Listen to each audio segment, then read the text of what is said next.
أعوذ بالله من الشيطان الرجيم بسم الله الرحمن الرحيم۔ قرآن پاک کو چومنا کیسا ہے؟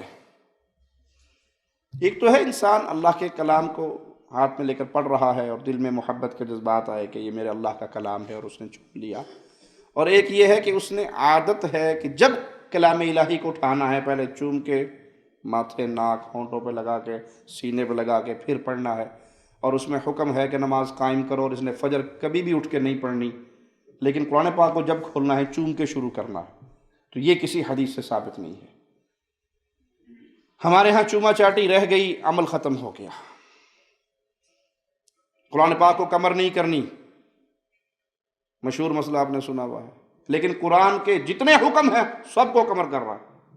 قرآن کہتا ہے سود نہ کھانا، رج کے سود کھاتا ہے جی، قرآن نو کڑ نہیں کرنی۔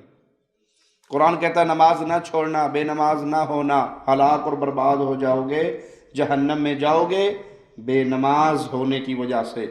قرآن کو کمر نہیں کرتا، قرآن کو چھومتا ہے، قرآن کو بڑے خوبصورت غلاف میں رکھتا ہے، اونچے طاقدان میں رکھتا ہے، لیکن نماز والا حکم کبھی بھی نہیں مانتا۔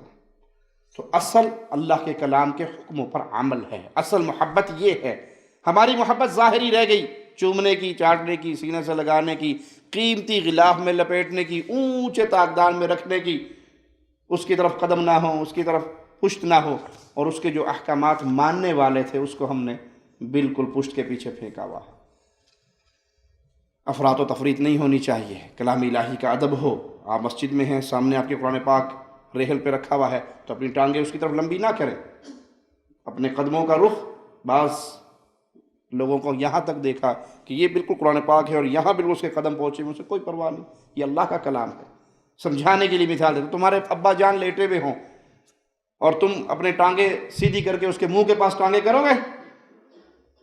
یہ کلام الہی ہے، اس کا ادب ہے، اس کا احترام ہے، اس کے اوپر سے پھلانگ کے نہ جائیں، نیچے قرآن پاک پڑھے اوپر چھلانگیں مار مار کے آ رہے ہیں جا رہے ہیں، اس کا ادب کرو، احترام کرو۔ لیکن سب سے بڑا ادب قرآن پاک کا یہ ہے کہ اس میں جو احکامات آئے ہیں اس پہ عمل کیا جائے۔